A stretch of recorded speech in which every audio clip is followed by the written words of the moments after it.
Harper Ellington had imagined 100 ways to tell the man she loved that their lives were about to change forever, but she never imagined this. It was past midnight in their tiny New Jersey apartment, the kind of place where the fridge hummed louder than their conversations, and the single hallway bulb flickered like it, too, was afraid of what was coming. Caleb Whitford stood in the doorway, still in his pressed shirt from a corporate dinner, his tie loose, his patience even looser. Harper held the pregnancy test in her shaking hand. 2 pink lines, clear, unmistakable, life-changing.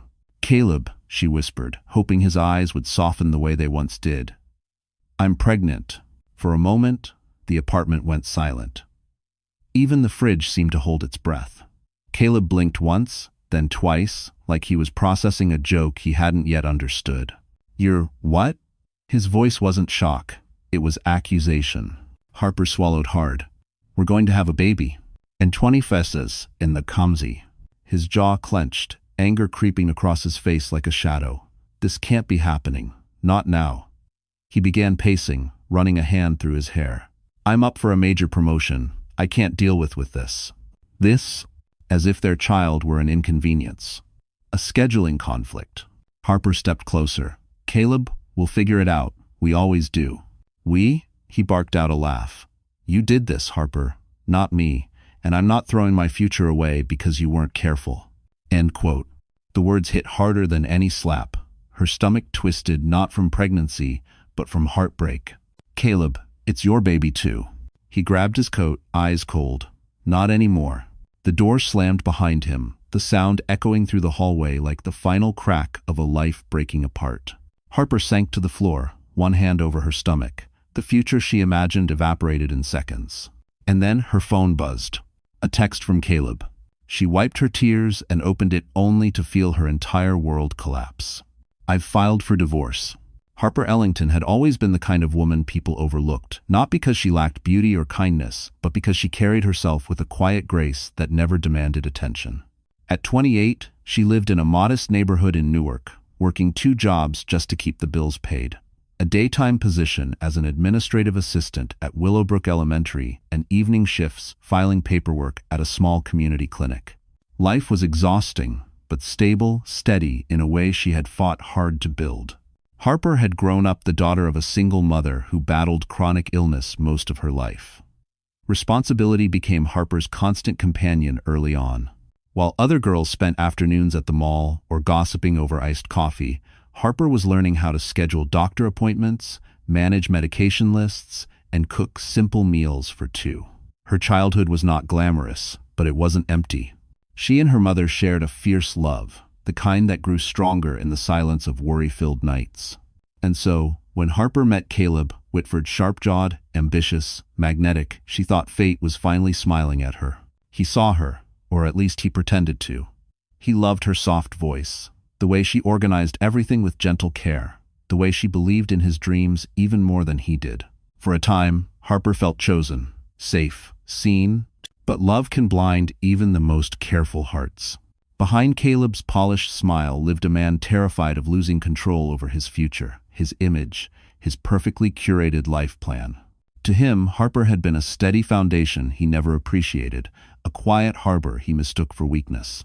Now, with a baby growing inside her and the man she trusted walking away without hesitation, the ground beneath Harper's feet crumbled. The world didn't pause for her heartbreak. Rent still had to be paid, her mother still needed medications, and the school where Harper worked was already hinting about reducing her hours due to budget concerns. Dollar in an amo. She woke each day exhausted, her body aching in unfamiliar ways. Morning sickness clung to her like a shadow, yet she forced herself out of bed, pressing a hand to her small belly for courage. "We're okay," she whispered to the child she carried. "I'm still here." But the world seemed intent on testing her limits. Her car broke down during a rainstorm on the way to work. Medical bills for her mother grew heavier each month. And whispers spread among the school staff once Caleb's family began telling their version of the story that Harper had trapped him, that the baby wasn't his, that she was desperate for financial security. Lies often travel faster than truth.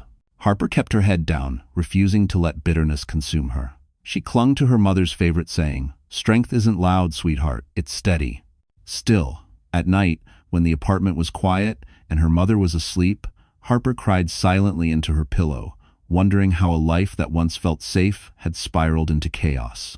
Yet even in the darkest moments, something inside her refused to break.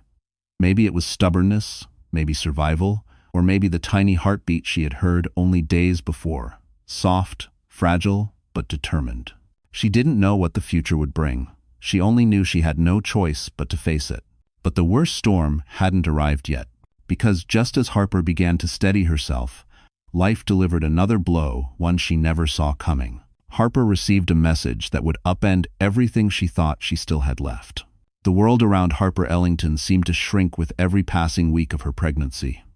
What once felt manageable now felt like a tightening rope around her chest.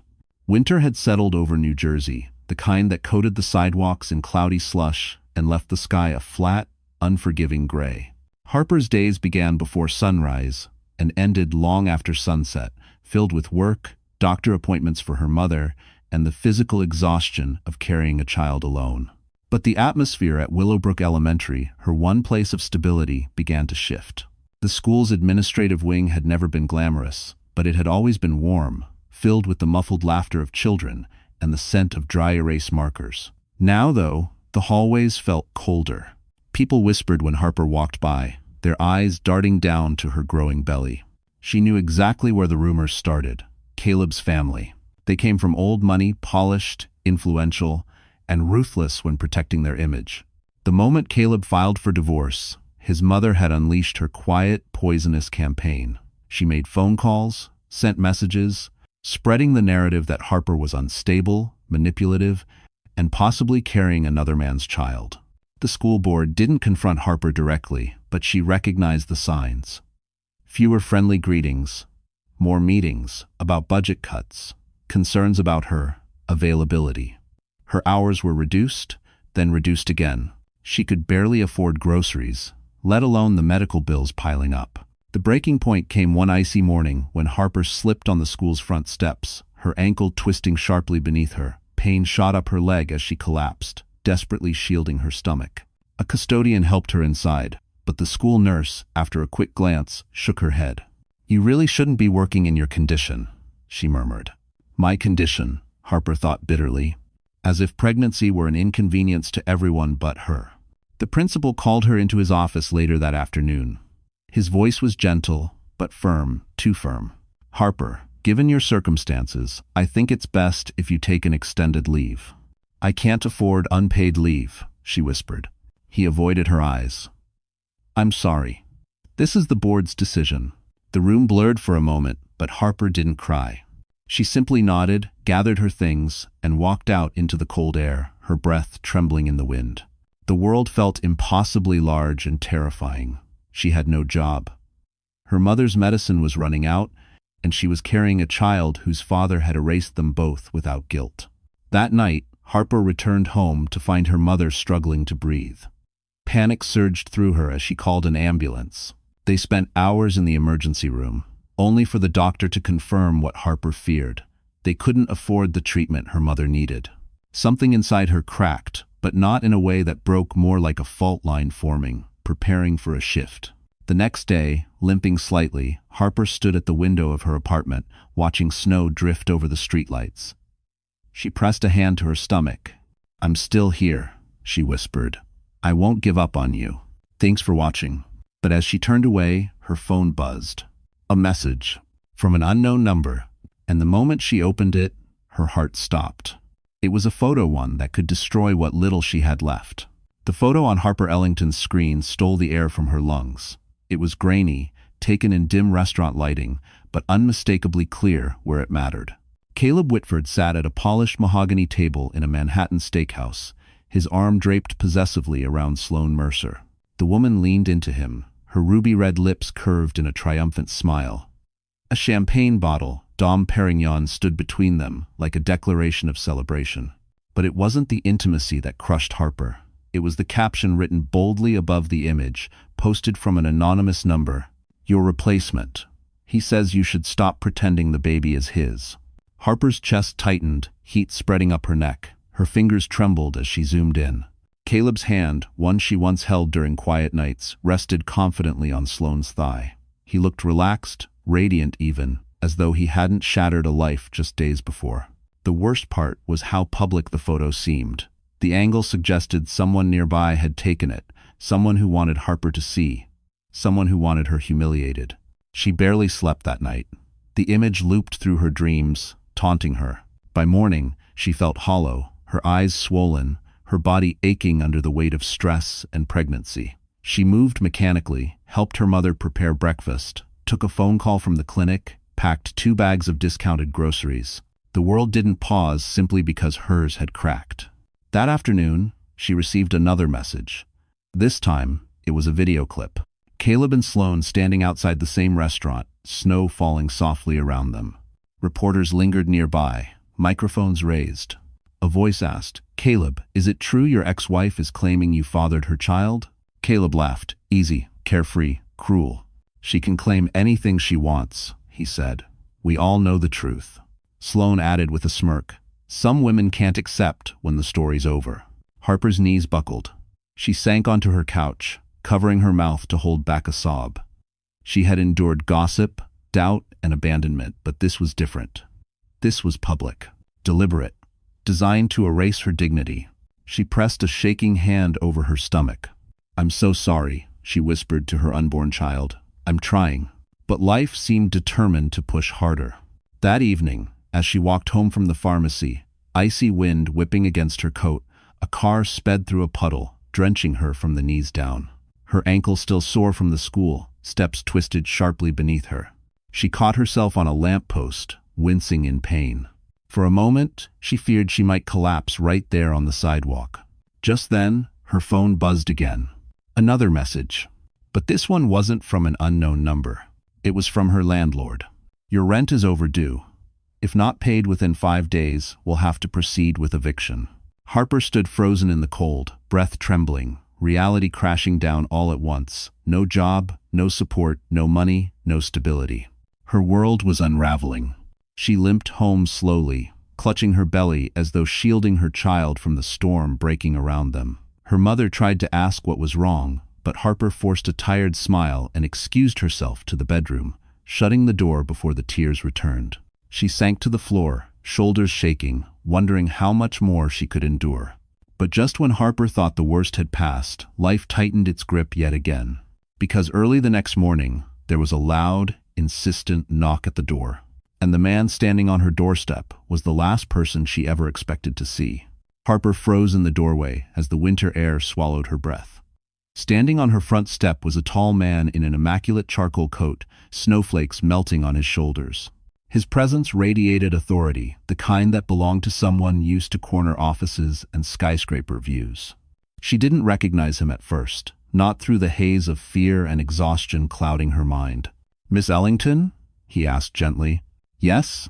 Her voice wavered. He removed his gloves, offering a respectful nod. "My name is Ethan Rowe." That name hit her like cold water. Ethan Rowe, the CEO of the Manhattan Education Initiative, a man whose face occasionally appeared on charity posters or business articles. Harper had seen his name on the brochures for the city's academic scholarships, the very scholarship she hoped her child might one day qualify for. "What? Why are you here?" she whispered. He hesitated, studying her strained posture, her damp hair, the slight tremble in her fingers. "I received a concerning message," he said. "About you. And your situation." Her pulse quickened. "From who?" "I'd prefer not to say yet, but they thought you needed help." Harper instinctively stiffened. Help? From a stranger? In her experience, help usually came with strings attached, or worse, judgment. She forced a polite smile. "I appreciate it, but I'm fine." He looked at her ankle, still slightly swollen, and then at her protective hand covering her belly. "With respect, Miss Ellington, you don't look fine." A small, embarrassing crack formed in her composure. She stepped aside automatically, letting him inside because the freezing wind was too much for her lungs to handle. The apartment was modest, warm but worn medicine bottles on the counter, stacks of bills half hidden under a dish towel, her mother asleep in the back room. Ethan took everything in quietly, respectfully, without pity. "You work at Willowbrook Elementary," he said, good reputation. I spoke with the principal. Her stomach twisted. He told you I'm on leave, didn't he? He told me the board was pressured to reduce your hours. A pause. By someone connected to your ex-husband. Don't wud. Harper's face flushed hot. Another blow. Another humiliation delivered cleanly, strategically. She swallowed hard. Caleb's family doesn't want me anywhere near him, or near anything that might make them look bad. Ethan's brows tightened, not with confusion, but with a slow-burning anger Harper didn't understand. I know what it's like, he said softly, to have people decide your worth for you. Before she could respond, a sharp knock cut through the room. Harper stiffened. Ethan stepped instinctively between her and the door. When she opened it, the cold air swept in again, along with the last person she wanted to face. Sloane Mercer, dressed in a cream coat, diamonds glinting at her ears, a mocking smile painted on her perfect lips. Well, Sloane said loudly, her voice slicing through the hallway, I can see why Caleb moved on. Look at this place. It's practically tragic. Neighbors peeked through cracked doors. Someone on the stairs stopped mid-step. Harper's cheeks burned. Her chest ached. Sloane stepped closer, lowering her voice just enough to be cruel. You should stop lying about the baby, Harper. It's pathetic. Harper trembled, but before she could speak, Ethan turned, his voice cold and sharp. Miss Mercer, I suggest you leave. Now. Sloane blinked, thrown off by his authority. Excuse me, who are you? The man who won't allow this woman to be harassed in her own home. The hallway fell silent. Sloane glared, humiliated, and spun on her heel, storming down the stairs. Harper's knees weakened. Ethan caught her elbow gently, and then he said something that changed everything. Harper, there's something you need to know about Caleb, something you were never told. Harper Ellington had held herself together longer than anyone could have expected. She'd survived the whispers, the job loss, the eviction threat, the photo that shattered her remaining dignity, and now the humiliation delivered straight to her front door by Sloane Mercer. But it was Ethan Rowe's final words. There's something you need to know about Caleb that pierced the last bit of strength she had been clinging to. She stood frozen in the living room, one hand gripping the back of a worn dining chair, struggling to steady her breath. Ethan's expression was cautious, as if he feared pushing her too far. But the truth was, Harper had already reached her breaking point. I can't, she whispered, shaking her head. I can't handle anything else today. Her voice cracked on the last word, a thin thread finally snapping. She stumbled toward the bathroom, locking the door before Ethan or her mother could follow. The moment she slid down against the cool tile wall, the sobs tore out of her in silent, shaking waves. She pressed her palms to her face, ashamed of how weak she felt. She used to think she was steady, her mother's rock, calm in every crisis. But now, the weight of betrayal, poverty, fear, and loneliness had crushed her into something she didn't recognize. Tears dripped into her lap as she curled protectively around her stomach. I'm trying, she choked out to the little life inside her. I promise, I'm trying. But another. The baby moved gently, a soft reminder of the only thing keeping her from collapsing completely. Minutes blurred, maybe hours. When Harper finally stood, her reflection in the mirror startled her. Pale skin, red, swollen eyes, hair matted from tears. She looked like a woman who had been fighting a battle she never asked for, and losing. When she stepped out, Ethan was waiting in the hallway. His posture softened when he saw her blotchy cheeks. Harper, he said gently, I didn't come here to overwhelm you. I came because someone is trying to hurt you, and they shouldn't succeed. She shook her head. They already have. Not completely, Ethan replied. Not if you let me help you. No, she whispered, backing away. Help always comes with a price. Not mine. His voice carried a sincerity she wasn't used to hearing. But trust was a luxury Harper couldn't afford not when she could barely hold herself together. She limped to the kitchen, poured herself a glass of water, and tried to swallow the lump in her throat. Each breath felt heavier than the last, her chest tightening under the weight of everything she'd hidden from everyone, even herself. What did you mean earlier? She finally managed. About Caleb? Ethan inhaled slowly. It's not something I want to say unless you're ready to hear it. I don't have the luxury of not being ready, Harper whispered. Just tell me. Hope. Before he could, her mother's voice called faintly from the bedroom. Harper, sweetheart? Harper closed her eyes.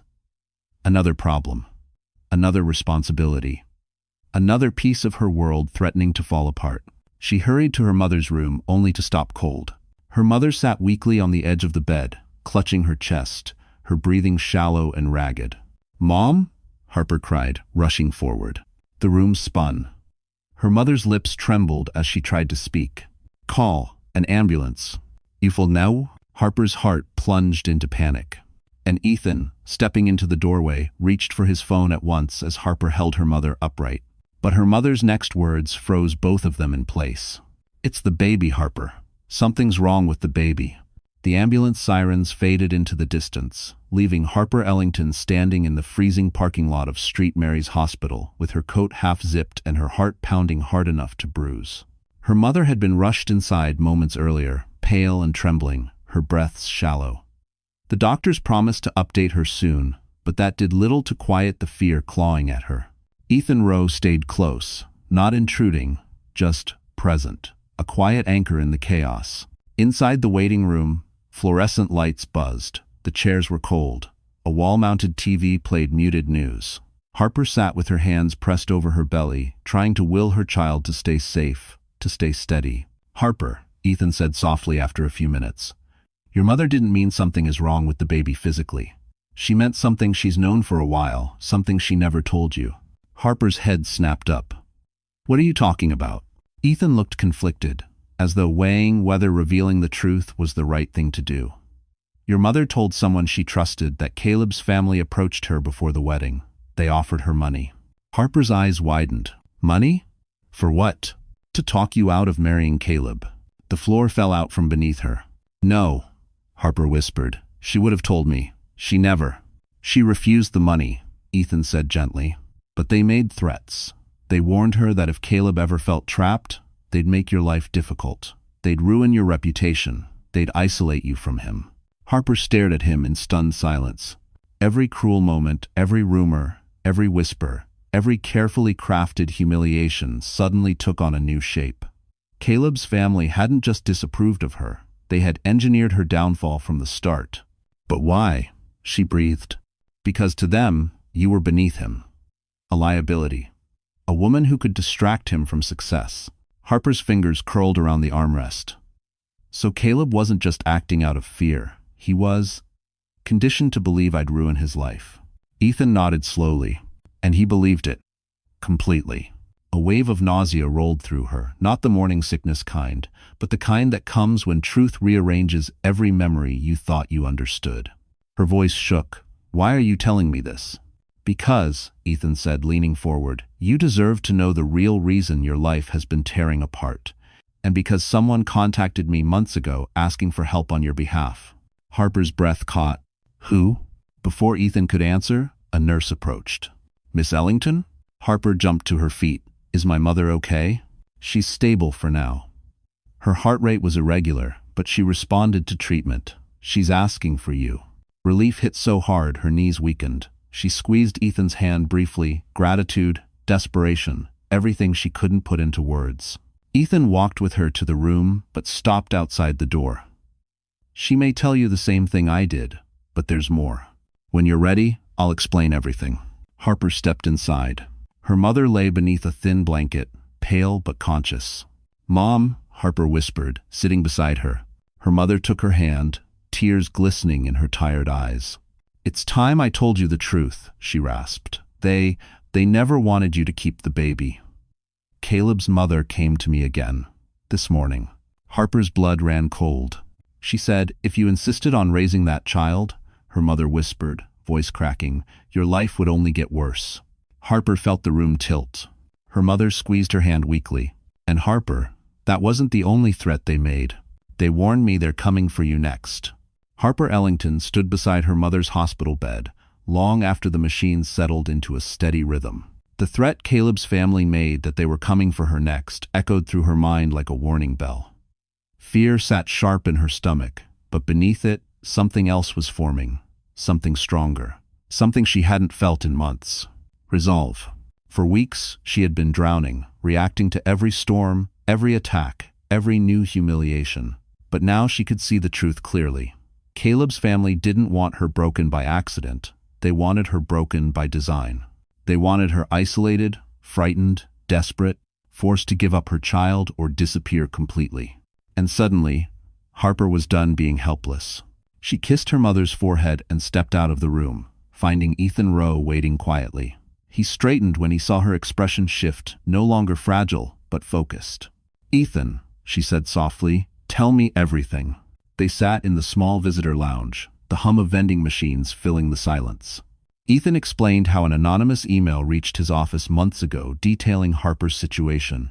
Her unstable job, the pregnancy, the pressure from Caleb's family. The sender begged him to watch over her quietly, to intervene if things became dangerous. "I don't know who sent it," Ethan admitted, "but they cared deeply. They feared what Caleb's family might do if they saw you as a threat." Harper swallowed. "Why me? Why would anyone go to you?"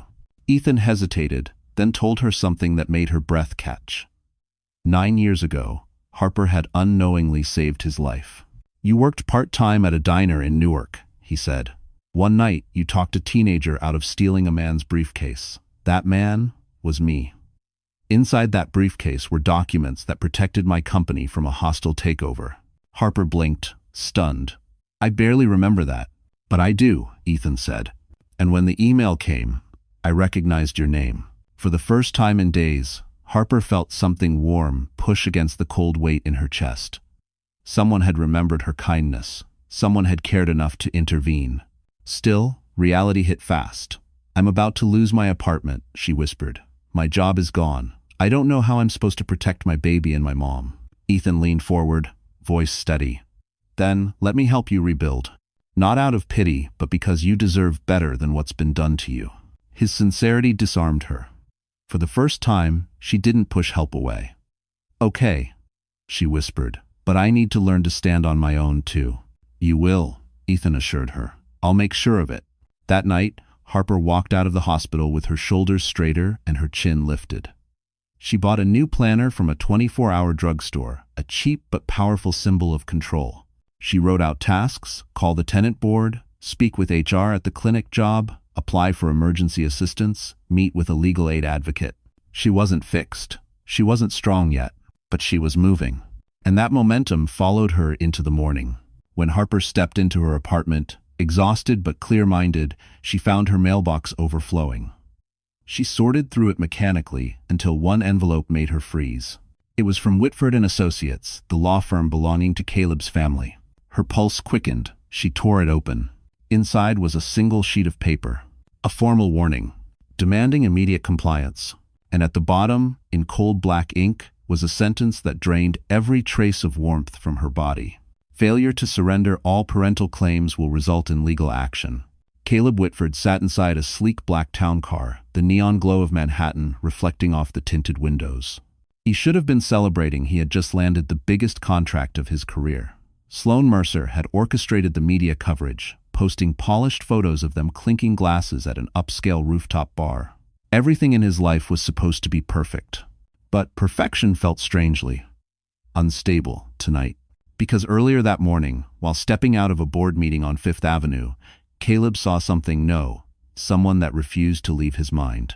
A little boy, a small kid in a navy jacket, holding the hand of a woman Caleb barely recognized at first.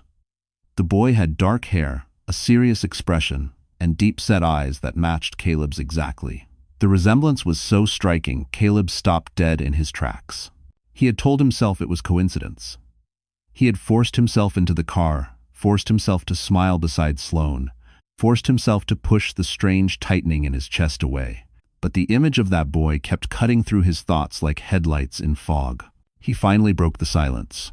"Sloan," he said slowly, "did you see that kid outside the building earlier?" "Which kid?" she asked absently, scrolling her phone. "The one standing with that woman, Harper." The name tasted sour in his mouth, a name he tried to erase from memory. Sloan smirked.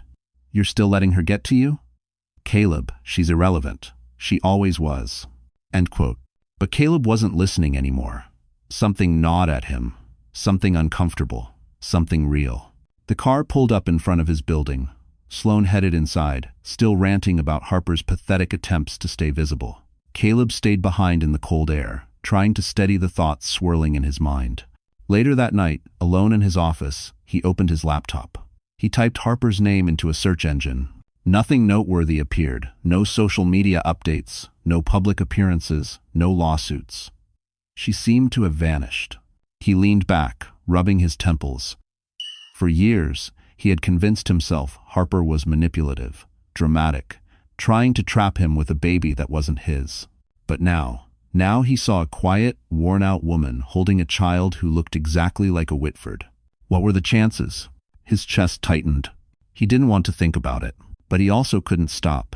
In a moment of impulsive fear, Caleb opened his desk drawer and pulled out the envelope he had received weeks earlier, an anonymous letter warning him that Harper would ruin his life. Sloane insisted it was from a jealous coworker. Caleb believed her because believing her was easier than questioning everything. Tonight, though, something felt wrong. Suddenly, his phone buzzed. A text from an unknown number. He opened it. A single sentence appeared. "If you want the truth, follow the boy." Caleb stared at the message, pulse quickening. Who sent it? How did they know he'd seen the kid? What truth? Before he could piece it together, another message came, this time with a photo. A blurry image of Harper walking Liam down a snowy sidewalk. The caption read, "He looks just like you, doesn't he?" Caleb's stomach dropped. He slammed the laptop shut and stood abruptly, knocking over a glass of whiskey and shattering it across the hardwood floor. The sound echoed through the penthouse like an accusation. He didn't know what scared him more, the possibility that Harper had lied, or the possibility that he had. His phone buzzed again. This time, it wasn't a text. It was a voicemail transcribed automatically. "Mr. Whitford, this is Street Mary's Hospital. It's about Miss Harper Ellington. Please call us back immediately." Caleb felt the blood drain from his face as he whispered, "What happened to her?" Caleb Whitford drove through the Manhattan night with a speed that bordered on reckless, headlights slicing through falling snow as his chest tightened with every mile. Street Mary's Hospital wasn't far, but the urgency clawing at him made the drive feel endless. He'd listened to the voicemail 5 times. "It's about Miss Harper Ellington." The words replayed like a haunting refrain. He didn't know why he cared. He told himself it was curiosity, concern over possible legal complications. Anything but guilt. Anything but fear. Anything but the gnawing suspicion that the boy he saw wasn't just some strange coincidence. When he finally pushed through the hospital doors, a rush of antiseptic air hit him. The fluorescent lights felt too bright, too honest. He scanned the ER waiting room until he saw her. Harper, sitting alone, her hands folded protectively over her stomach, her face pale, her shoulders trembling ever so slightly. She looked fragile, so fragile, he felt something twist violently inside him. He approached slowly, almost cautiously, as if one wrong move might shatter her. "Harper?" he said. She stiffened instantly. When she looked up, her eyes widened, not with relief, but with disbelief. Then anger. "What are you doing here?" she whispered harshly. I received a call from the hospital. They mentioned your name." His voice faltered. "I thought something had happened." Her laugh was sharp, humorless. "Something has happened, Caleb. A lot has happened. You just never cared before." He flinched. That wasn't supposed to hurt him. But it did. "I didn't know you were here," he said, trying to steady himself. "I didn't know there were problems." "You didn't want to know." She stood, slowly, a hand braced on the armrest. "You made every effort to stay ignorant." He swallowed. "Harper, is the baby okay?" Her eyes flashed with something fierce. "My baby," she corrected. "And that's none of your business." A nurse walked by, nodding politely at Harper. Caleb seized the moment. "Please, just tell me what happened." Harper hesitated just long enough for worry to flicker across her expression. "My mother collapsed tonight. Stress, heart issues.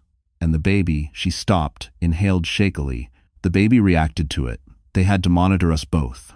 "Well, the minor." A wave of cold dread washed over Caleb. "Is the baby in danger?" "Not anymore," she said. "But earlier, I thought I was losing him."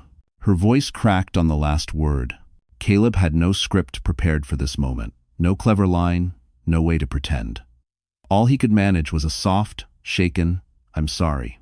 Harper froze. She stared at him as if he'd spoken in another language. "You're sorry?" she repeated. "Now? When everything is already broken? When I'm barely standing? You think the word sorry fixes anything?" He opened his mouth, but she stepped back, shaking her head. You walked away from us. You accused me of things I never did. You let your family destroy my name. And now you show up because of a voicemail? Her words cut deeper than she knew.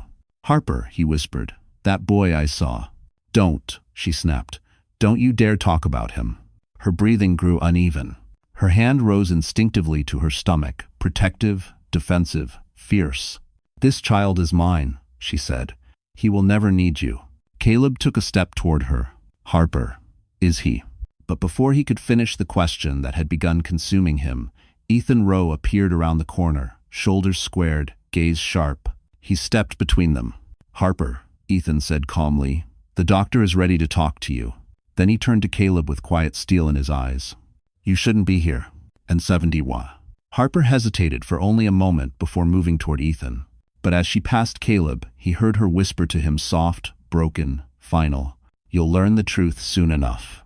The annual Whitford Foundation Winter Gala was exactly the kind of event Caleb lived for. Crystal chandeliers, polished marble floors, champagne towers reaching toward the ceiling, and Manhattan's elite floating through the ballroom like they owned the city.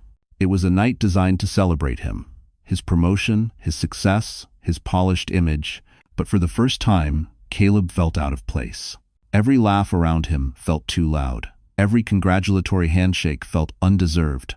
He couldn't stop seeing Harper's face at the hospital, pale and exhausted, or hearing her voice tremble when she said she thought she was losing the baby. His baby. Or was he terrified it might be? Sloane Mercer looped her arm around his, posing them perfectly for photos. Smile, Caleb, she whispered sharply. You look like someone died. He forced a smile, but it felt like a crack splitting across his face. Across the ballroom, Ethan Rowe had just arrived. The moment his name appeared on the guest list, the room shifted. People whispered, pointed subtly, straightened their posture. Ethan wasn't famous, he was powerful. Caleb stiffened when he saw him. He hadn't forgotten the hospital hallway, nor the way Ethan had positioned himself between Harper and him like a shield. What's he doing here? Caleb muttered. Probably scouting donors, Sloane shrugged, adjusting her diamond bracelet. Either that, or trying to prove he's relevant. Honestly, he tries too hard. Caleb frowned, something bitter twisted in his chest.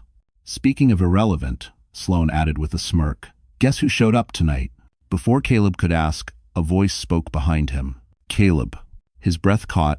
Harper stood at the entrance to the ballroom, wearing a simple, deep blue maternity dress that skimmed her figure softly. She looked fragile, yes, but also composed in a way he hadn't seen before. Her hair was pulled back neatly, her posture steady, her eyes tired but undeniably strong. The room didn't gasp, but something in the air shifted. People noticed her. And so did Sloane. Oh, look. Sloane drawled, stepping forward, loud enough for nearby guests to hear. It's the charity case. Harper froze. Caleb's jaw tightened. Sloane wasn't done. You really should be careful showing up places like this, Harper. People might think you're trying to trap Caleb again. That wouldn't be a good look for someone in your condition. A few guests gasped. Someone whispered, Is that her, the ex-wife? Harper swallowed, her cheeks reddening, but she didn't look away. Caleb felt something inside him snap. Sloane, enough. But Sloane only smirked, savoring the attention. Oh, please. She practically begged for it. Showing up here like she belongs? Look at her dress. Did she get it on sale at a pharmacy? It's embarrassing. Harper's hands trembled at her sides. Caleb stepped forward, torn between guilt and instinct. Then Ethan appeared calm, poised, powerful. He placed a steady hand on Harper's shoulder. You look perfect, he told her softly. The room reacted. Caleb felt heat flash through him. Jealousy, shock, confusion, everything tangled. Ethan turned to Sloane with icy precision. If you ever insult her again, I will personally make sure every sponsor in this room knows exactly how you've been funding your PR campaigns. A ripple swept through the ballroom. Sloane's face drained of color. But Ethan wasn't finished. He looked at Caleb. You should hear what your girlfriend has been hiding from you.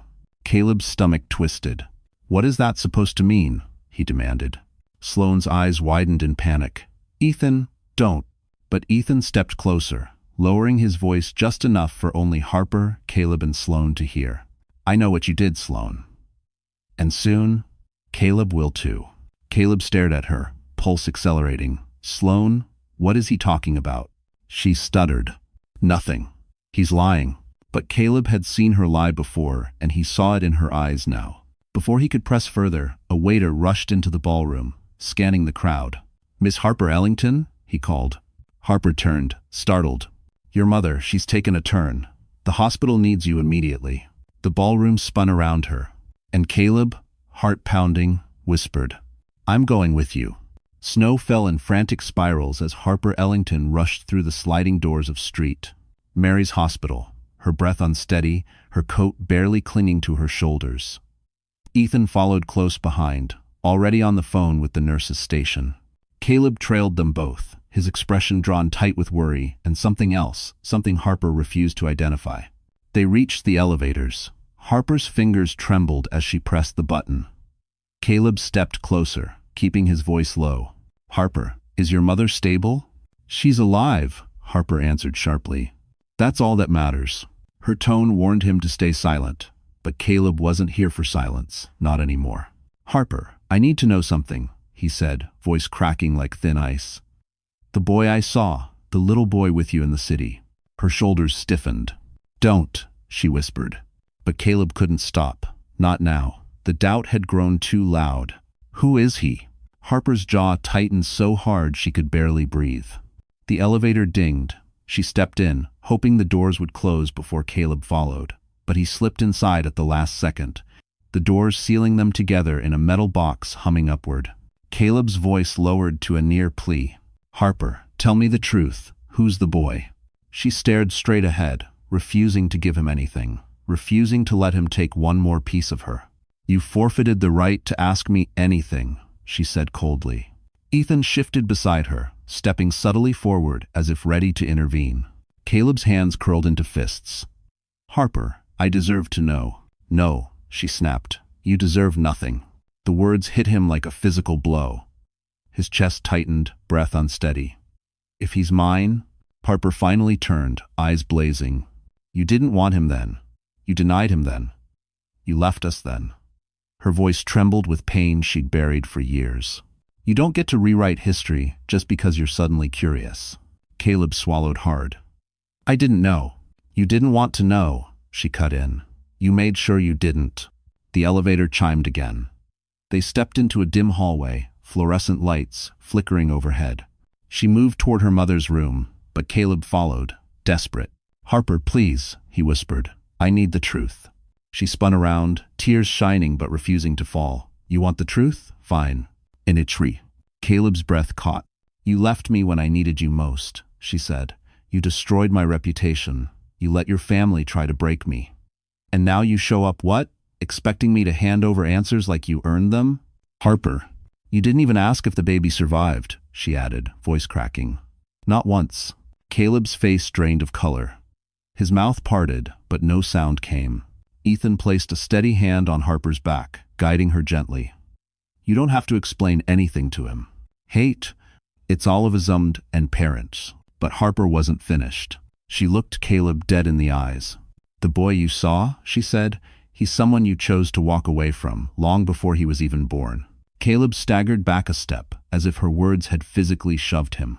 His voice was a whisper, trembling. "So, he is." Harper inhaled slowly, anchoring herself. "His name is Liam Ellington," she said. "He has my name, my strength, my love. Everything you refused to give." Caleb's eyes glistened, his breathing hitched. "Harper, please, But before he could finish, a doctor rushed toward them. Urgency etched across her face. "Miss Ellington," she said quickly, "we need to discuss your baby. We've found something in the latest scan." Harper froze, and Caleb, for the first time in his life, felt real fear crawl up his spine. "You both need to hear this." The doctor's expression was the kind that made the world tilt professional calm, layered over something urgent and unsettling. Harper's hands instinctively moved to her belly as she followed the doctor into a small consultation room. The fluorescent light flickered once, then steadied, casting a cold glow over the table where several ultrasound images were spread out. Caleb hovered in the doorway, torn between stepping in and keeping his distance. Ethan stayed beside Harper, a steady presence she desperately needed. Miss Ellington, the doctor began gently, your baby is stable for now. His heartbeat is strong. But the stress on your body is affecting the pregnancy more than we'd like. You need rest, real rest, no exertion, no emotional strain. Harper let out a shaky breath, nodding. But Caleb couldn't hold back any longer. Is the baby healthy? He pressed, voice taut. Is he at risk? The doctor hesitated. There are some genetic markers we're monitoring. They're not uncommon, but they can be inherited. Harper frowned. Inherited from who? The doctor looked between Harper and Caleb. There's a chance the father carries the marker, she said. A silence dropped like a stone. Caleb felt heat crawl up his neck. That single word father struck him harder than any accusation Harper had thrown his way. I don't know anything about that, Caleb managed, though the truth was he didn't know anything about his medical history. His family had always been strangely closed about health issues, dodging questions, dismissing concerns. Ethan spoke up calmly. If knowledge of the father's genetics could help Harper's pregnancy, we should find out. Harper stiffened. Caleb stepped forward. I'll get tested, he said quickly. If it helps. Harper's glare cut through him like glass. You don't get to volunteer now, Caleb. It's for the baby, he said. It's 7 years too late. Her voice cracked, the pain raw and unfiltered. But the doctor interrupted gently. Testing would help us rule out several complications. It's your decision, Miss Ellington. Harper's head dropped. She didn't want Caleb involved. She didn't want him anywhere near her life. But the memory of her mother clutching her chest and the fear that she might lose her baby were fears too powerful to ignore. Fine, she whispered. Do the test. Caleb exhaled shakily, as if she'd handed him a lifeline. The doctor stepped out to retrieve forms. Harper leaned forward, covering her face with her hand. I hate this, she whispered. I hate needing anything from him. Ethan sat beside her. This isn't about him. This is about your child. She nodded, tears slipping silently down her cheeks. Caleb watched, feeling something unfamiliar twist inside him, guilt so heavy it almost buckled his knees. He hadn't just abandoned her. He'd abandoned them both. When the doctor returned, she handed Caleb a consent form. His hands shook as he signed it. As he passed the paper back, the doctor added, We can expedite the results. You should have a preliminary report within 24 hours. 24 hours. The truth, whatever it was, would finally take shape. Later, as Harper stepped into the hallway, exhausted, Caleb followed her. Harper, he said softly, I need you to know, I didn't see that boy and walk away. I couldn't stop thinking about him. I'm trying now. She turned slowly. Eyes red, voice barely above a whisper. You're only trying because you're terrified he might be yours. Wazan Jacker. Caleb opened his mouth, but no words formed. Harper stepped closer, her voice trembling, not weak, but burning. And Caleb? You should be terrified. Before he could speak, a nurse ran toward them. Miss Ellington, there's an urgent update. You need to come back inside immediately. Harper's heart dropped as the nurse continued. It's about your baby's latest scan, and the father's test results came in early. Lekendo. Harper's legs nearly buckled as the nurse led them back into the consultation room. Caleb followed close behind, pulse hammering. Ethan stayed just behind Harper, silent but protective. The doctor entered with 2 folders, one blue, one white, her expression more serious than before. Miss Ellington, she began. We received an early preliminary result from the paternal genetic screen. Harper's breath caught. Caleb's heart slammed against his ribs. The doctor opened the white folder. The markers we saw in your baby's scan matched those found in the father's profile. It confirms a biological connection. Harper closed her eyes, grief and fury colliding. She had known the truth for years, but hearing it spoken aloud, clinical, undeniable, felt like reopening an old wound. Caleb stared at the folder, unable to breathe. So, he is? Yes, the doctor confirmed softly. Liam is your son. 8, right? If you got tender. Caleb stumbled back a step, hand gripping the chair, as if the world had tilted beneath him. The denial he'd clung to for 7 years shattered like glass. But the doctor wasn't finished. There's more, she said, opening the blue folder.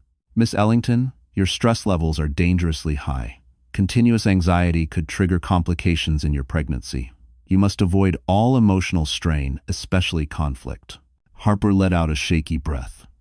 I understand. When fording Padam, Caleb's jaw tightened in guilt. But the room wasn't done shifting. Because just then, Ethan's phone buzzed. He glanced at the screen, then at Harper, and his expression sharpened. "It's about Sloane," he murmured. "You need to hear this." Caleb frowned. "What about her?" Ethan stepped aside, answered the call, listened for several seconds, then returned with a look that chilled both Harper and Caleb. "That anonymous email I mentioned? The one begging me to protect Harper? It didn't come from a stranger." Ethan locked eyes with Caleb. "It came from someone inside your own circle." Caleb's stomach twisted. "Who?" Before Ethan could answer, the nurse from earlier rushed back in, holding a tablet. "Mr. Whitford, this just came through the hospital's media alert system. It concerns you and your fiancé." "My fiancé?" Caleb frowned.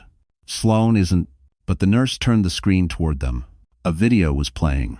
Sloane Mercer, standing outside an upscale clinic in Tribeca, speaking to a reporter with a trembling smile. The headline underneath read, "Sloane Mercer reveals she is expecting Caleb Whitford's child." Caleb's blood ran cold. She's not, this is a lie," he sputtered.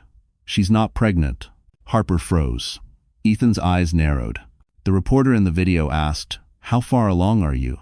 Sloane placed a hand dramatically over her stomach. "About 8 weeks," she answered sweetly. "Caleb and I are overjoyed. We've been planning this for a while." Lies.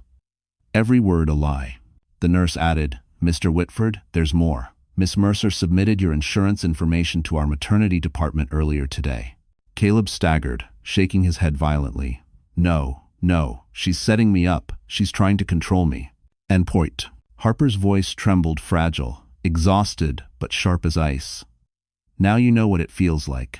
Caleb swallowed hard. "Harper, I didn't know. I never knew she—" Ethan cut in quietly. "Sloane's been manipulating you for months. And she wasn't the only one." Caleb turned, confused. "What do you mean?" Ethan exhaled slowly. "That anonymous email? It wasn't from some good Samaritan. It wasn't random." Caleb stiffened. "Then who?" he whispered. Ethan handed him his phone. A single email was open, sent from an encrypted address. Subject line, "Protect Harper." Zender, A.V.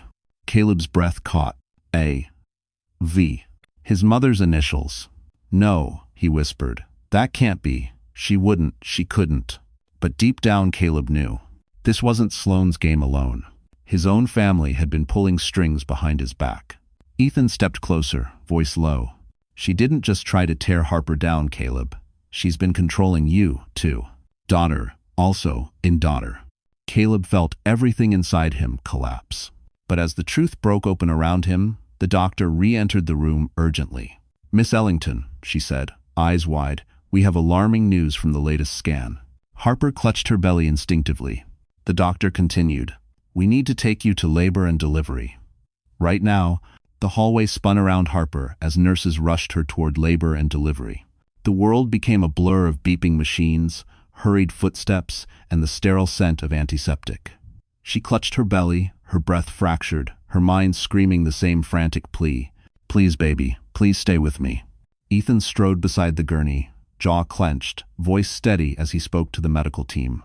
"She's been under extreme stress. Do whatever you need, she can't lose this child. Various of the visit." End quote.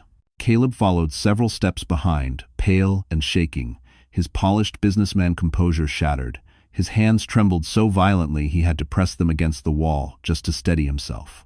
A nurse turned to Harper as they wheeled her into a monitoring room. "Baby's heart rate is fluctuating. We need you calm. Deep breaths. No panic." But panic was all she had left. Machines were clipped to her abdomen. A rhythmic thump echoed from the monitor, Liam's heartbeat. Unsteady. Fighting. Terrifying. Harper's eyes filled. "I can't lose him. I can't lose him like this." Ethan moved closer, taking her hand firmly. "You won't. I'm right here." Caleb flinched at the sight, his place beside Harper taken by another man, one who actually showed up when it counted. Guilt flooded him like ice water. A doctor entered, scanning the chart. "The baby is reacting to stress. Your body is exhausted. Miss Ellington, if your blood pressure doesn't stabilize, we may have to intervene." T99. Intervene. a word that sent a sharp stab of fear through Harper's chest. Ethan answered before Harper could. "Tell us what you need." "We need calm," the doctor said. "No conflict, no emotional triggers." Her eyes flicked to Caleb pointedly. He felt the accusation land hard. Harper looked at him then, truly looked. Her lips parted, trembling not with softness, but with fury and unbearable hurt. "You don't get to be here," she whispered. "Not like this. Not when the only thing you've ever given us is fear." Caleb's voice cracked. "Harper, please. I never meant—" "Stop," Ethan snapped, stepping between them. "She can't take another shock." Caleb opened his mouth again, but Ethan's glare sharpened like steel. "Either you stay silent," Ethan warned, "or you leave this room." The air thickened. Harper squeezed her eyes shut, trying to slow her breathing. But memories poured in. Caleb walking out, Caleb laughing with Sloane, Caleb denying her pregnancy, Caleb ignoring her suffering. Her pulse spiked. The machine beeped urgently. "Her pressure is rising," a nurse shouted. "We need her calm now." Ethan leaned in, speaking softly. "Harper, listen to me. You're safe. You're not alone. Focus on my voice, okay? Breathe with me." His voice steadied her breathing, rhythm by rhythm, until the spike eased. The baby's heartbeat steadied too, still fragile but stronger. Caleb watched, chest burning. He'd never once been the person who calmed Harper. He'd only ever been the storm. Minutes crawled by until the doctor finally exhaled with relief. "We're stabilizing. But Miss Ellington, this cannot happen again. One more episode of stress like this could endanger the baby." Harper nodded weakly, tears slipping down her cheeks. Caleb stepped closer, voice trembling. "Harper, I swear, I didn't know. If I had known—" She cut him off with a single look. "Knowing wasn't your problem," she whispered. "Caring was." Caleb staggered back as if struck. Before anyone could say another word, the door burst open. A hospital security officer stepped inside, holding a clipboard. "Miss Ellington," he said, "we received a report tonight. Someone attempted to access your medical file without authorization." Harper's breath halted. Caleb froze. Ethan stood straighter, eyes narrowing dangerously. The officer continued. "The person who attempted it was Sloane Mercer." For a long moment, the room froze. The security officer's words hung in the air like a blade suspended over Harper's world. "Sloane Mercer attempted to access your medical file." Harper felt a cold shiver crawl up her spine. After everything, after the humiliation, after the threats, after the lies, Sloane had invaded the one place Harper should have been safe. Ethan was the first to speak. "What reason would she have," he asked, voice low and dangerous, "to dig into Harper's medical records?" The officer didn't flinch. She claimed she needed confirmation for an ongoing family matter. But the access attempt was flagged immediately. She also tried to view the prenatal files. Harper's breath stuttered. Caleb's face drained of color. "No," Caleb whispered. "She wouldn't, she couldn't." But even he didn't believe his own words. Ethan stepped forward, shoulders squared, every inch the powerhouse executive people feared. "This is a criminal offense. Harper, you can press charges immediately." Harper wanted to speak, but her throat tightened. Too much had happened, too fast, too heavy. Her body trembled under the weight of fear and exhaustion, the baby shifting inside her as if sensing her distress. Caleb suddenly erupted. "Where is she?" he snapped, voice cracking. "Where the hell is Sloane?" The officer answered. "She was escorted out of the hospital a few minutes ago after causing a scene in the lobby." "A scene?" Ethan repeated sharply. "Oh yes," the officer replied. "She was screaming that Miss Ellington was stealing her life and that the baby should have been hers." Harper gasped softly, nausea rising. Ethan steadied her with a hand on her shoulder. "But Caleb?" Caleb nearly collapsed. "She said what?" The officer continued, flipping the clipboard. She also shouted that she had proof Harper was lying, but when staff asked her to show it, she refused. She then attempted again to access the hospital system through a nurse's workstation. Caleb pressed a hand to his face, shaking. "Oh my God, she's lost it." "No," Ethan corrected coldly. "She never had it." Harper closed her eyes, gripping the blanket across her lap. She hated that her life, her motherhood, had become a battlefield for other people's manipulation. The officer handed Harper a form. "Ma'am, you can file the report whenever you're ready. We just needed to notify you." After he left, silence settled again. Caleb finally spoke, voice hollow. Harper, I didn't know she was capable of this. I swear to you, I didn't. Harper looked at him with exhaustion so deep it bordered on numb. You didn't know anything. Not about me. Not about your son. Not about the woman you trusted to replace us. Caleb winced. Ethan stepped between them once more. Harper doesn't need apologies. She needs protection and stability, something you've never provided. This time, Caleb didn't argue. He sank into the chair beside the monitor, running a hand through his hair. I don't understand how everything got so twisted. Ethan's eyes hardened. Because you let your family and Sloan make you blind. Hever. Tezer.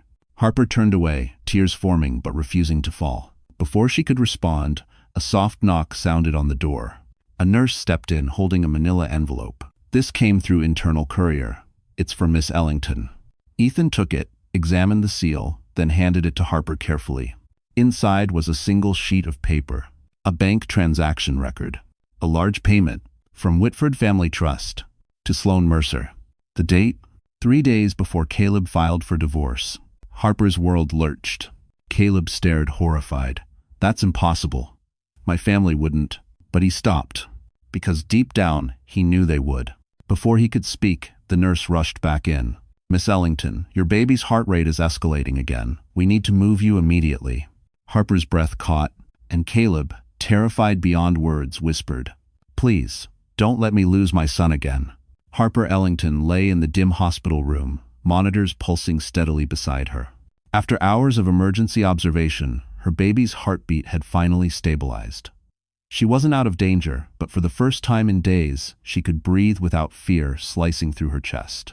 Ethan sat near the door, flipping through paperwork the hospital had given them. Caleb stood by the window, shoulders hunched, staring out at the snow-covered city below as if it held answers to a life he no longer understood. Harper stared at the ceiling, her fingers resting over her belly. She had been pushed, threatened, betrayed, and humiliated. But she had survived every single blow. And now, something inside her had changed permanently. When she finally sat up, her voice was steady. I want legal counsel. Ethan looked up immediately. I can call the firm we work with. They're excellent and discreet. Caleb turned, startled. Harper, wait, legal counsel for what? For everything, she replied calmly. For the threats from your family, for Sloan's crimes, and for my son's future. The word son made Caleb flinch. Harper continued, her voice firm. I will not be intimidated anymore. I will not be cornered, and I will not let anyone decide my life for me ever again. Ethan's expression softened, full of respect. Then we'll get everything in motion. Caleb stepped closer, desperation leaking into his voice. Harper, please, I'm not your enemy. But, and one. She looked at him, really looked, and saw not the man who once promised her the world, but the man who abandoned her to carry it alone. No, she said softly, but you weren't my ally either. He exhaled shakily. I know, and I'm trying. You're trying now, Harper interrupted, because the truth caught up with you, not because you chose to do what was right. That silenced him. A nurse entered to run another check on Harper's vitals. She listened to the heartbeat, made notes, and smiled gently. Your baby is strong, she said, stronger than most. He wants to stay. Harper's chest tightened with emotion. So do I. When the nurse left, Harper reached for the folder, documenting the payment from the Whitford Family Trust to Sloan. She held it up between her fingers. This, she said, is enough to start a case. And I intend to. Caleb's eyes widened. Harper, my family didn't tell me. Your family has never told you anything, she replied. That's the problem. Ethan stood, adjusting his coat. I'll call the firm. You'll meet with them tomorrow morning. Harper nodded. And I want full custody, paperwork drawn. I don't want Caleb's family anywhere near my child. Caleb's face tightened. Harper, please let me be part of his life. She shook her head. You had 7 years to want that. He closed his eyes, swallowing the pain. Harper pressed on. I'm not doing this to punish you. I'm doing it because my son deserves stability, safety, love. And he will get all 3 from me. Ethan watched her with quiet pride. For the first time since he met her, Harper wasn't bracing for the world to break her. She was ready to confront it head on. Harper, Caleb whispered, voice thick, please, don't shut me out. She lifted her chin. I'm not shutting you out, Caleb. I'm protecting my son from the people who hurt us. Thanks for watching. 2000. And then she added, firmly, and that includes you. Caleb looked like he had been punched. Before either man could respond, Harper's phone buzzed on the bedside table. She reached for it, frowning. A text. From an unknown number, a single sentence. And when she read it, her face drained of color. If you think the Whitfords are done with you, you're wrong. The next morning, Harper Ellington stepped out of the hospital with a slow, steady breath. The winter air bit at her cheeks, but she didn't flinch. Something in her had shifted overnight, her spine straighter, her gaze clearer, her fear dissolved into purpose. Ethan walked beside her, ready to escort her to the law firm he had contacted. Caleb followed a few steps behind, unsure if he was welcome but unable to walk away. As they approached the sidewalk, Ethan's driver opened the door of a sleek Mercedes. Harper hesitated for a moment, not because of the car, but because she felt the weight of stepping into a new chapter of her life. She finally climbed in. Caleb lingered outside, rubbing his temples. He had barely slept, replaying every cruel word he'd said, every moment he'd abandoned her. The DNA confirmation had torn apart the convenient lie he'd lived in for 7 years. His world was crumbling, and he knew it. Halfway to the firm, Ethan's phone buzzed. He glanced down and frowned. "What is it?" Harper asked. Ethan turned the screen toward her. A news headline flashed across it. Whitford family under investigation for illegal payoffs and corporate manipulation. Caleb froze. Harper's breath caught. Ethan read it aloud quietly. Sources confirm the Whitford Family Trust made undisclosed payments to individuals connected to Caleb Whitford's marriage dissolution. He stopped, glancing at Harper with a look that said, "This is only the beginning." Caleb sank into the opposite seat, face draining of color. "I didn't know. I swear to God, Harper, I didn't know they did this." Harper didn't answer immediately. She was staring out the window, absorbing the magnitude of what she had just heard. Her suffering hadn't been an accident, it had been engineered. But she wasn't breaking this time.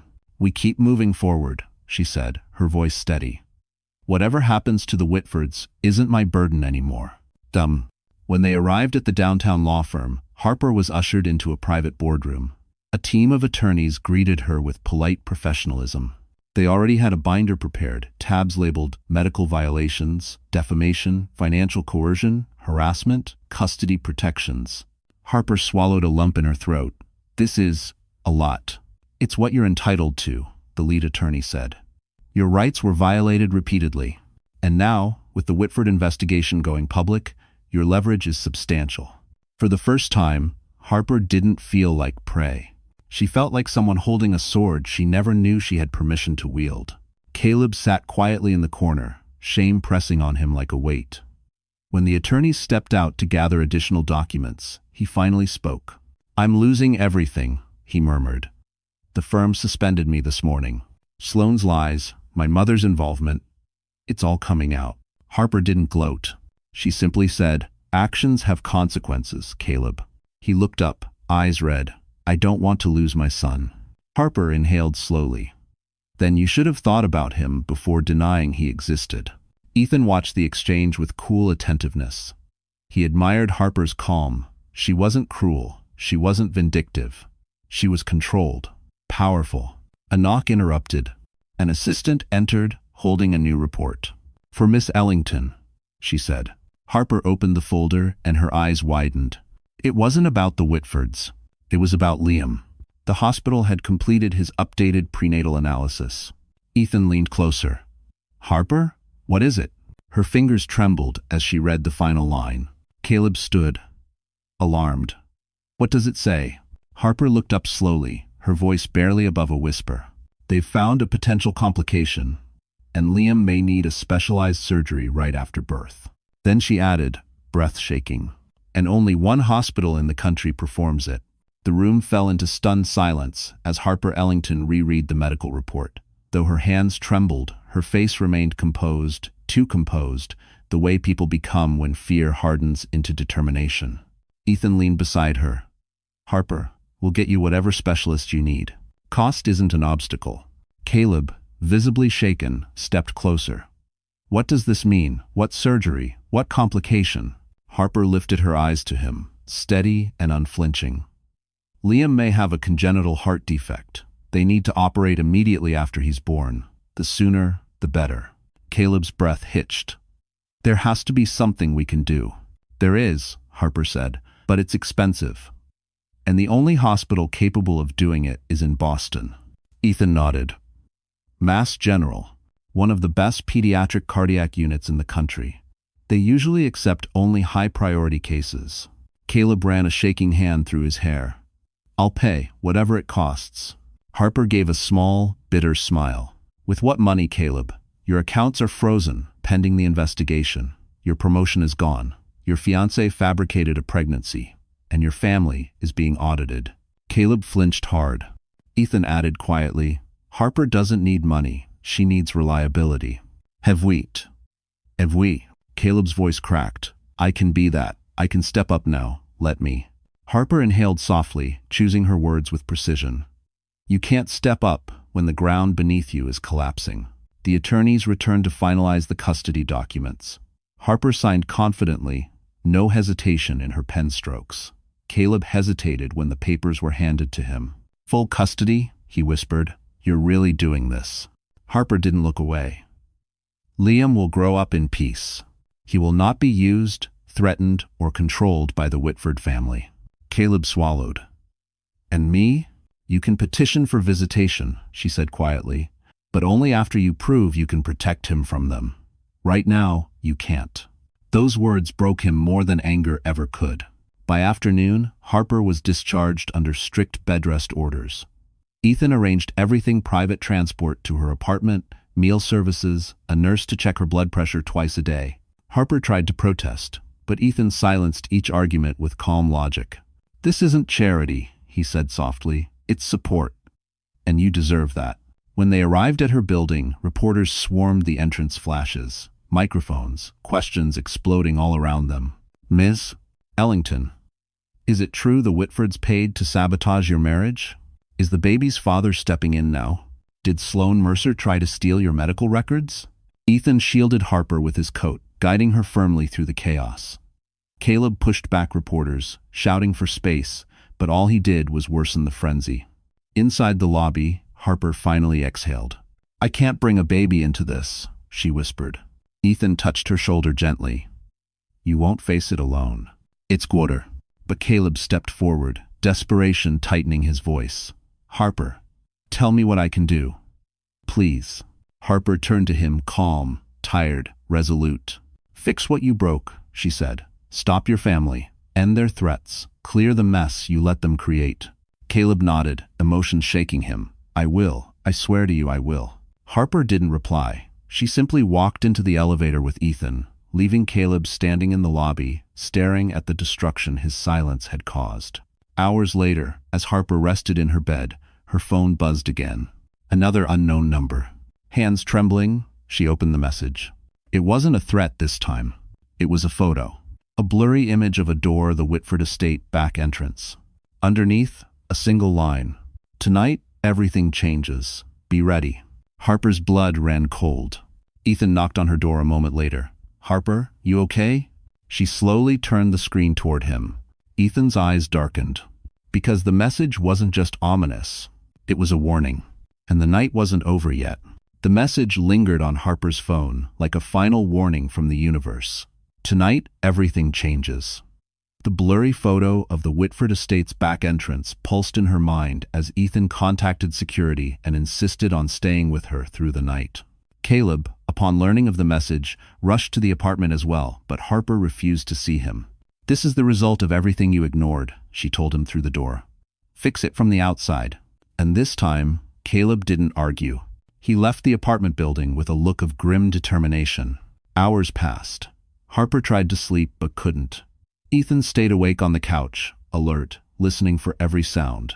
Just past 2 a.m., a thunderous banging echoed through the hallway, followed by frantic voices.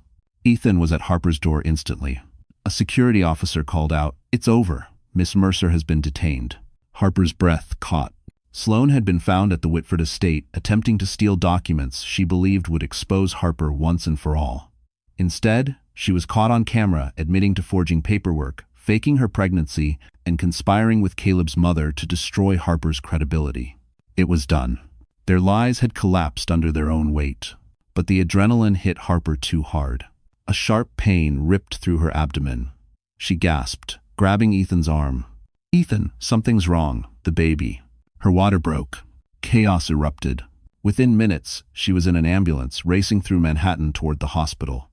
Ethan held her hand, grounding her through each contraction.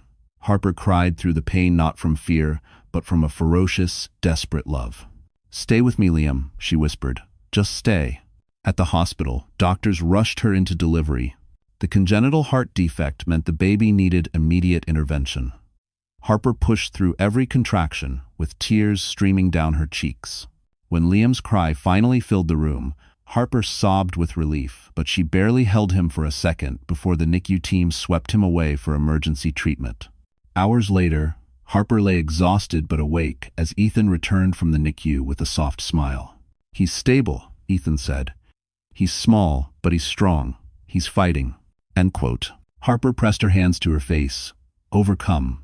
Before she could speak, a shadow appeared in the doorway, Caleb. But this time, he didn't step inside.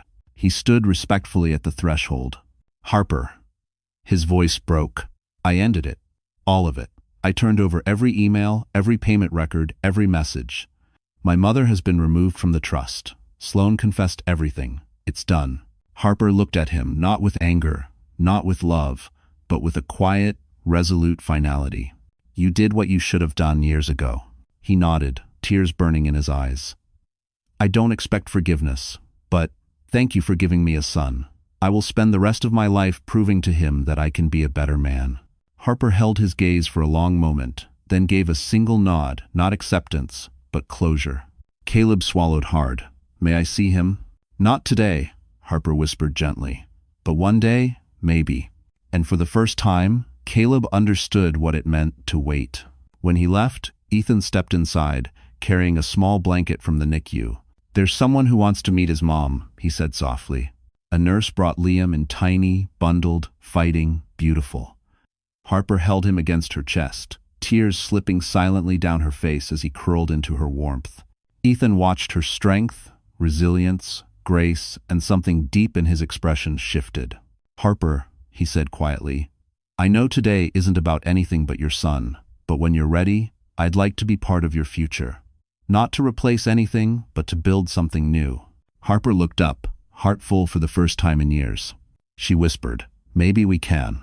Outside the window, the sun lifted over Manhattan, warm, golden, new. Justice served. A child saved. A woman reborn. And Harper Ellington finally stepped into the life she deserved. So, that's where our story closes, my wonderful friends. And if you're still here, still listening all the way to this moment, then something in Harper's journey must have touched your heart in a way only real pain and real healing can. You know, life has a strange way of testing us in seasons we never asked for. But as Marcus Aurelius once wrote, the impediment to action advances action. What stands in the way becomes the way. Harper's strength didn't come from a perfect life. It came from surviving the storms meant to break her. Maybe you've walked through storms of your own. Maybe you've carried wounds no one ever apologized for. And maybe, just like Harper, you're still learning that you don't have to be crushed by the things that tried to destroy you. If this story reminded you of your own strength, if it made you feel seen, even just a little, then don't leave without showing some love. Hit the like button, share this video with someone who might need it, and don't forget to subscribe so you never walk through these stories alone. We're here, together, and your healing journey matters.